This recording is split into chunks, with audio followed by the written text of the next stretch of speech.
pengenalan dan sampai penyajian kopi. Nah, di kesempatan kali ini nanti Bapak jelasin dari awal perkembangan kopi itu dari mana, nanti biji kopi itu dari negara mana, terus nanti perkembangan kopi dari ke negara-negara mana, tahun berapa.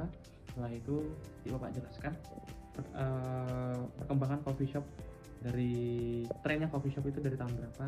Terus nanti Bapak jelaskan peralatan dan cara penyajian kopi itu gimana. Nanti dari kita bahas latte, dari espresso, americano, dan semuanya nanti Bapak akan bahas di video selanjutnya. Jangan lupa, jangan di skip tutorial ini, oke? Singkat saja, langsung kita kulik. Let's go.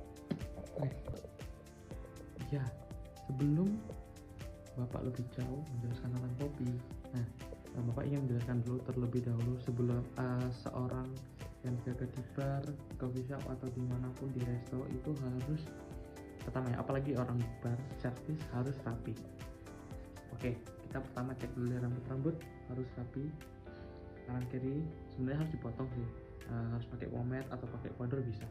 Yang pertama mungkin bisa aksesoris jam, tapi di satu resto, cafe atau bar itu biasanya ada yang melarang, ada yang enggak juga. Jadi adik-adik bisa menentukan sendiri. Dari baju, baju ini harus rapi, kalau bisa di apa namanya, disetrika terus. Setelah itu ke wajah ini harus, untuk yang laki-laki suruh grooming itu mencukur kumis, mencukur jenggot, di sini pokoknya harus rapi dan bersih lah intinya. Untuk celana dan semuanya itu tetap mengikuti saja.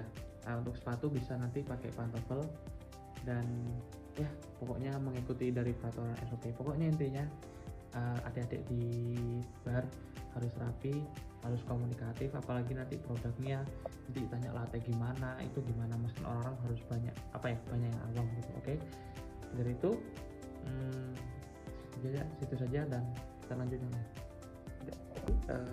Saatnya kita membahas materi di bab penyebaran dan sejarah kopi dan penyebaran coffee shop ya. Oke. Kopi ini kan berawal dari negara Timur Tengah ya. Jadi awal penyebaran itu dari Ethiopia sampai berkembang di seluruh dunia. Nah, kopi itu jadi sebagai simbol budaya dan kenikmatan yang orang dulu Timur Tengah itu dia ngopi itu kayak simbol orang biasa gitu loh. Jadi mereka mempunyai biji kopi, terus merasakan metode penyajian yang berbagian macam variasi kan, jadilah sekarang tren coffee shop yang besar. Nah, sebelum kita ke perubahan tren coffee shop, mari kita bahas yang lain. Oke, let's go. Nah, ini kita menuju ke materi tentang coffee shop ini. Jadi asal dan awal mula coffee shop itu kembali lagi di Timur Tengah, di Turki di abad ke-15. Setelah itu muncullah ke Eropa ke abad 17, terutama di Inggris, Perancis, dan Italia. Setelah itu di Amerika Serikat. Nah, setelah itu Bapak ingin menjelaskan tren coffee shop di dunia itu apa saja sih. Jadi mereka tuh pertama fokus di coffee-nya dulu, jadi pengalaman rasa tuh gimana. Orang di abad-abad 18-19 kan mereka nggak utamakan tempatnya, nggak kayak zaman sekarang. Nah, sekarang itu tren coffee shop di dunia itu sudah yang pokoknya tempatnya oke, rasanya oke, inovasi minuman-minuman yang oke. Setelah itu nggak cuma itu guys, cup yang kayak gini, mereka kan sekarang yang lagi tren-trennya cup yang ramah lingkungan, terus yang bisa sekali pakai, terus bisa didaur gitu loh. Jadi coffee shop di dunia itu sekarang berbagai varian gitu loh. Mereka juga nggak cuman berbanyak konsep seperti industrial, desain modern, tradisional sekarang. Makanya sangat berkembang banget sih coffee shop di dunia ini, terutama di Indonesia. Nah, setelah di dunia itu nanti Bapak akan membahas tren coffee shop di Indonesia. Oke, kita lanjut. Nah, sekarang kita membahas tentang tren coffee shop di Indonesia. Oke, kopi itu pertama ada di Indonesia yaitu di abad 17 diperkenalkan oleh Belanda. Setelah itu untuk penyajiannya sama seperti kita di warkop-warkop, penyeduhan tradisional di air, kopi, gula nanti kita aduk. Nah, setelah itu tren coffee shop yang paling menonjol di tahun 2000-an itu Starbucks mulai masuk ke Indonesia. Jadi orang-orang itu bil culture minum kopi tuh kayak wah gitu loh. Jadi kayak mulai meningkat pemahaman orang-orang untuk minum kopi. Setelah itu yang paling meningkat di 2010. 2010 itu eranya apa ya? Eranya mulainya adanya munculnya coffee shop di kota-kota besar seperti Jakarta, Bandung, Surabaya, setelah itu Yogyakarta. Nah, tren coffee shop dulu itu nggak kayak sekarang ya, nggak ngikutin sama yang seperti saya bilang tadi. Coffee shop dulu itu memang mengutamakan rasa ya, karena berkembangnya Gen, milenial, Gen Z dan segala macamnya itu udah mengubah owner coffee shop itu jadi lebih up level gitu loh. Dan terutama kita tuh fun fact-nya salah satu produsen kopi terbesar di dunia. Nah, kita tuh mempunyai biji-biji kopi yang sangat terkenal di dunia seperti kopi Aceh, kopi Gayo itu, kopi Toraja, kopi Dampit, kopi Kintamani dan segala macam itu sangat udah mendunia ya. Jadi Indonesia ini juga salah satu minum kopi, mengkonsumsi kopi 10 besar di dunia begitu. Nah, selanjutnya Bapak akan menjelaskan tentang peralatan yang harus ada di bar coffee shop. Nah, yang pertama itu pastinya harus ada espresso machine ya. Espresso machine itu buat mengekstraksi espresso ya, biasanya di bar tuh paling gede itu espresso machine. Yang kedua ada grinder untuk biji kopi dijadikan dihaluskan untuk espresso. Yang ketiga ada portafilter untuk memasukkan biji kopi, nanti dimasukkan di espresso machine seperti ini. Nah, sebelum itu ada lagi yang keempat, temper itu seperti alat buat meredakan kopi untuk dimasukkan ke mesin kopi.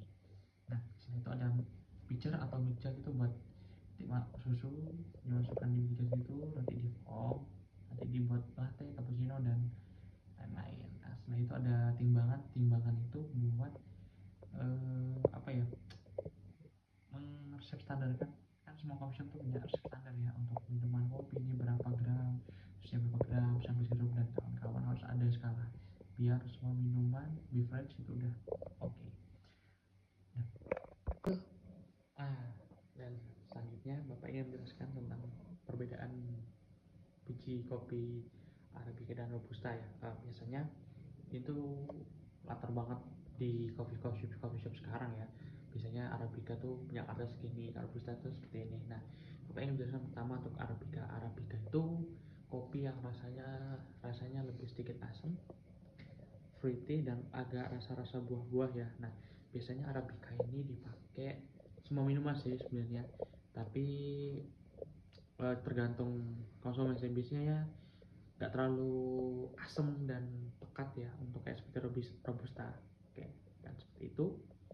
Dan Robusta, nah untuk Robusta ini dia rasanya lebih kuat dan asam strong daripada Arabica, karena dia itu biasanya dipakai banyak di coffee shop untuk kopi susu, latte dan mochaccino, karena kita pakai 20 gram 20 mili aja di kopi susu itu udah rasanya udah strong banget seperti itu. Nah, kenapa? Dan juga biasanya coffee shop itu memakai blend. Nah, blend itu campuran antara Arabica dan Robusta, tapi dia menyatukan kedua beans tersebut. Arabica dan Robusta kan punya karakter masing-masing ya, seperti ini contohnya. Biasanya coffee shop ini pakai ini, kita dari merek Spice Roastery biji kopi. Biasanya coffee shop ini banyak yang pakai yang blend, karena kan lidah orang tuh beda-beda ya, jadi mereka memadupadakan rasa itu pakai yang ini aja seperti itu. Ini yang saya punya yang beans yang Arabica. Ini biasanya dibuat versi juga enak sih, karena udah blend. Di French press juga enak seperti itu. Kalau ini biasanya yang filter Flores Iceland biasanya pakai filter, dia pakai Vietnam drip yang itu bisa juga, versi juga bisa. Ini lebih enak versi.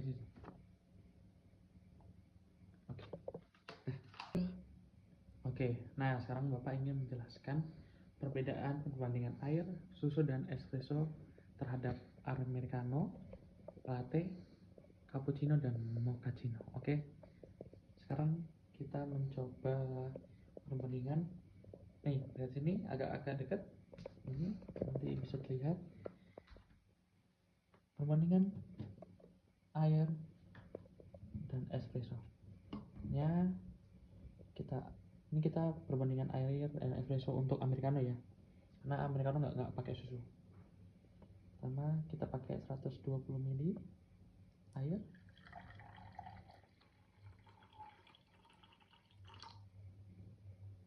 Bisa kita kurangi.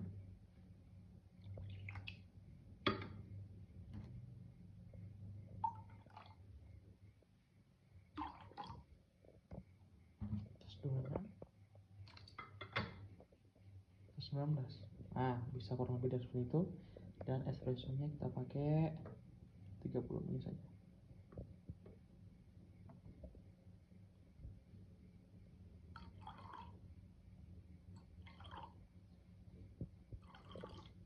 Ya, segini untuk americano. Stop. Oke, nah sekarang Bapak ingin melihatkan perbandingan espresso dan susu untuk cappuccino. Seperti sama sih, cappuccino espressonya 30 aja.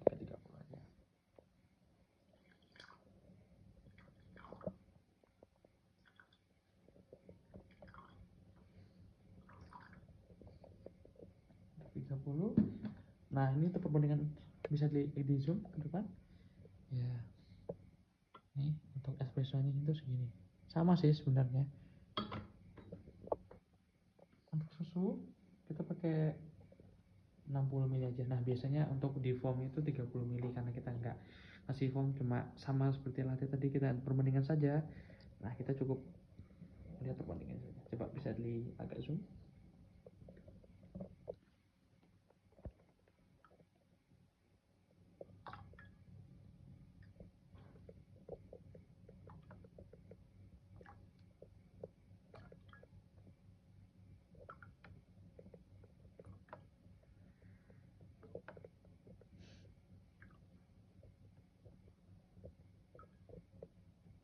Nah, seperti ini.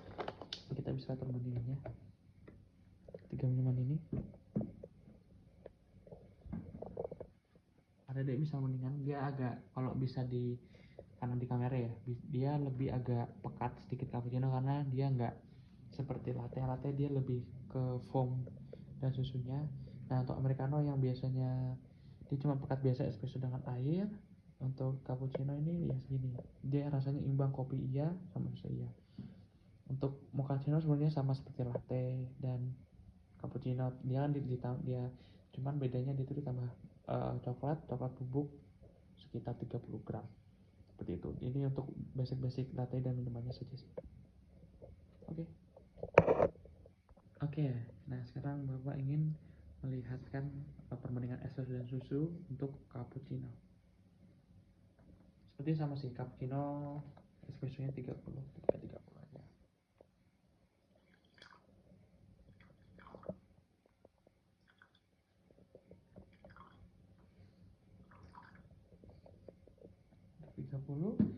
Nah, ini untuk perbandingan bisa di zoom ke depan. Ya. Nih, untuk espressonya itu segini. Sama sih sebenarnya. Untuk susu kita pakai 60 ml aja. Nah, biasanya untuk di foam itu 30 ml karena kita nggak kasih foam, cuma sama seperti latte tadi kita perbandingan saja. Nah, kita cukup lihat perbandingan saja. Coba bisa agak zoom.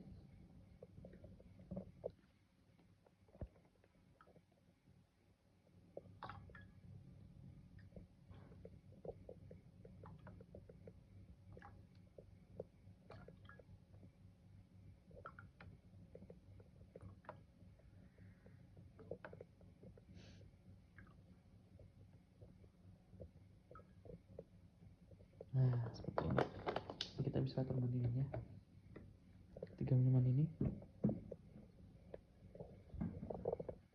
Ada deh bisa mendingan dia agak, kalau bisa di kanan di kamera ya, dia lebih agak pekat sedikit cappuccino karena dia nggak seperti latte dia lebih ke foam dan susunya.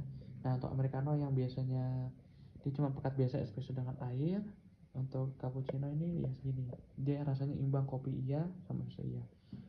Untuk mochaccino sebenarnya sama seperti latte dan cappuccino, dia kan dia cuman bedanya dia itu ditambah coklat bubuk sekitar 30 gram seperti itu. Ini untuk basic latte dan minumannya saja sih. Oke.